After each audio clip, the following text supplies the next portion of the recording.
What's going on YouTube? This is Rich from Rich and Red and welcome to another episode of the Diamond Dynasty series.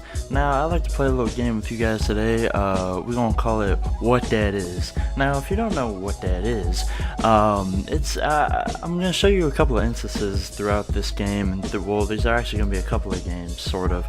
I want to show you kind of some ridiculousness that I, experienced throughout this game. Y'all kind of saw it in the last video of mine.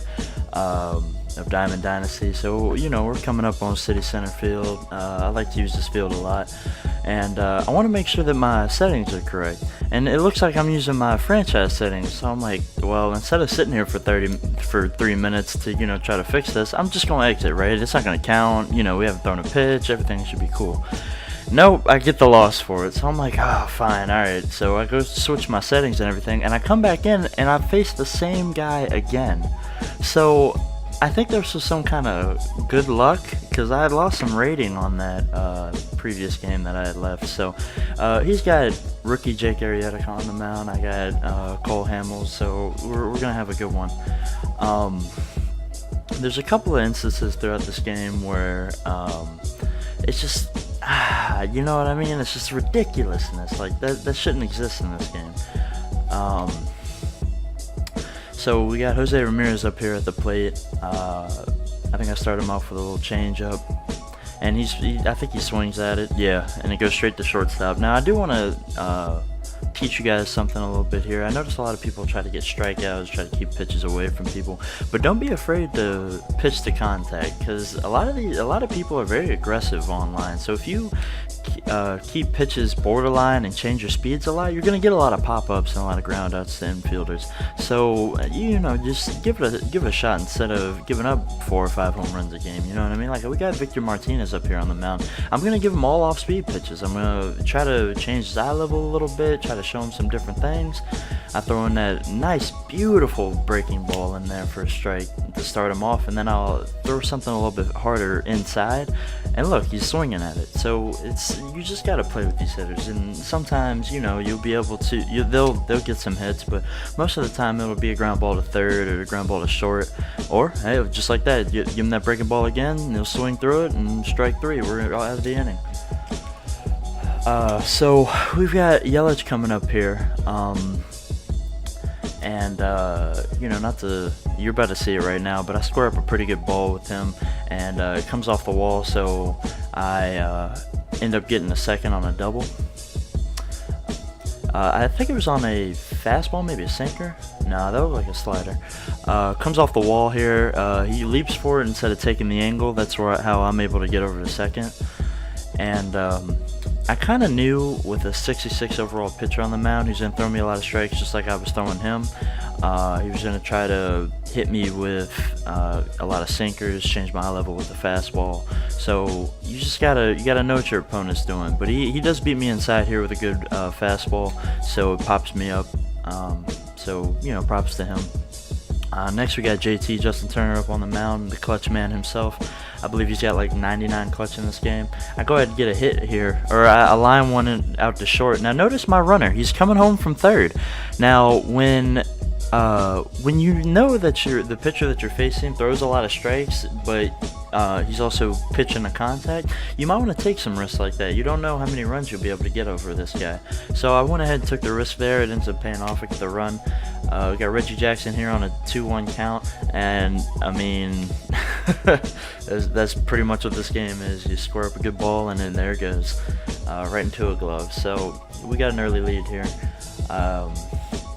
Gonna have Cole come back on the mound. Cole pitched a really solid game here. That curveball was looking really nice throughout this game, and my opponent just wasn't able to hit it. So props to Cole for that. But as long as you mix your pitches, your locations, your speeds, you should be able to get anybody out in this game until you get up to Hall of Fame difficulty, because people are just way too aggressive in this game. So like I said, I throw a breaking ball down. There's no reason for him to swing at it. It's a 0-1 count, you know what I mean?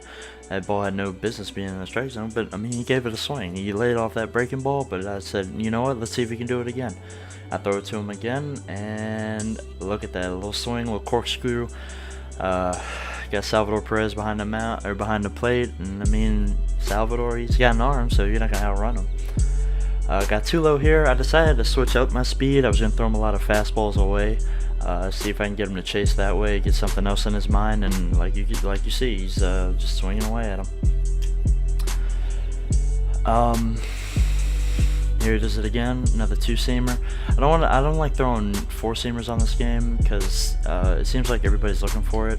So the two-seamer, very good way to get ground balls as long as you don't keep it in the zone, and you'll be able to get some pretty easy outs. I don't know how he hit that ball. Like, timing shouldn't matter whether you hit it or not. If your PCI isn't over the ball, I don't care if you knew it was a fastball coming out of my hand. If you don't put bat to ball, you shouldn't be. This should be a strike. It should be a swinging strike. So it is what it is. We got rookie Adam Jones up here. I think this guy was trying to complete a lot of challenges, so his team wasn't as fantastic as it could have been. So you know, there's no shame in that. And I was able to take advantage of that, throwing him a lot of breaking balls against guys that just can't hit them. So now we've got Ian Kinsler up here on the or at the plate. I believe I start this at bat, or he starts this at bat with a fastball up, and I'm pretty sure he's gonna go off speed on me here, because that's kind of what this guy's been doing. He's fast, low, and I'm just early on this ball. Would have been a ding dong to lead off the inning, but you know, it happens. I was a little early on that one, so I'm pretty sure he gives me something pretty fast here down in the way. Yeah. So, strikeout for Ian Kinsler. Ian's a very good card. He's very good defensively. It's just I haven't been able to get his bat going, but it is what it is. So now we got Brandon Crawford up at the plate, the rake man, as I like to call him. Hitting stats aren't fantastic, but I tend to do all right with them. But here you see we ground out to Tulowitzki, who's got amazing range. That's the second time I've grounded out to him on a well-hit ball. So, I mean, what can you do? That's a good player to have. And here we go again, grounding it out to old shortstop. Red will tell you all about that. That's just how that's how I seem to get all my outs, is ground balls to shortstop. So we got Salvador Perez up here now. Still a 1-0 game. Starting with some inside stuff and an amazing sliding play there by Justin Turner.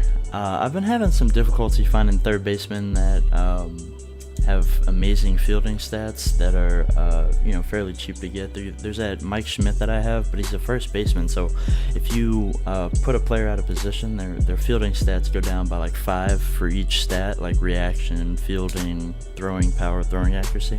So, and these are things we got to keep in mind when picking third baseman. So JT's there at the moment. I've also got Jose Ramirez, who's not very good fielding wise, but he's got a very good bat and decent speed.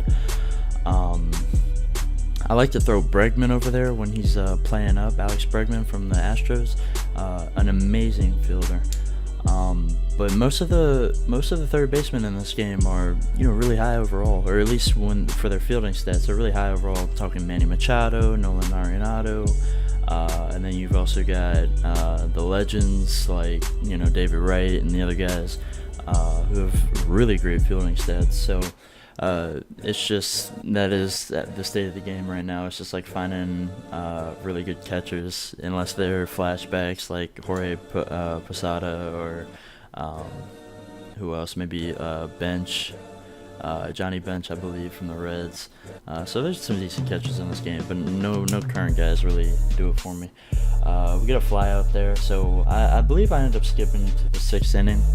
Because there's just a lot of nothing going on, and Yelich finally gets one past the shortstop. I think Tulo's got like 8 putouts in this game, or 8 assists, I should say, and great range there. But I mean, when you're playing me, that's just what's going to happen. So, and then we've got a beautiful "what that is" moment right there, and it's for me. I believe I was late on this pitch. It might have been a breaking ball, and I believe Hanley Ramirez takes this 118 the other way. I believe that's exactly what that is, and what that is. So I feel bad for my opponent here a little bit, but I mean, he wasn't gonna feel bad for me. And then what that is, you know what I mean? Why? I guess he assumed he was gonna get tagged and just went to second thinking I was gonna stretch into a double. But I mean, you got to apply the tag, man, for it to count. So we end up going up 3 here. Ian Kinsler back at the plate, and he beats me inside a little bit here. So no gripe with that. You know, it happens. There's nothing you can do there. But we're up 3-0 now.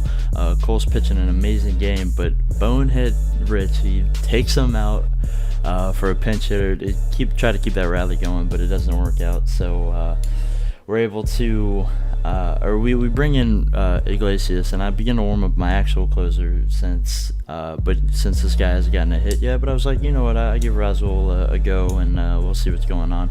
And very first pitch, I throw the sinker, bang. Now I want you to notice where the PCI is on this one. It's a sinker down, and we just look at that. He swings up looking for a fastball, and you know the timing's good and all that. I've got no gripes with that. It's just the problem is that if you swing high on a sinker, that's the whole point in throwing a sinker, is so that the ball drops. But not here, no sir. We've got a home run that gives up the complete game shutout. But I mean, what can you do? We're still up 3-1. So it's, you know, I'm not gonna gripe about it. I get Billy Hamilton a strikeout. The last batter grounded out to first, and then on a 0-2 count, throw one up. Can't catch up with it. That's a fastball up, and that's the ball game, folks. So I hope you enjoy this video. Please leave a like and comment down below. Let me know what you think about that sinker, and I'll catch you on the flip side. Peace out.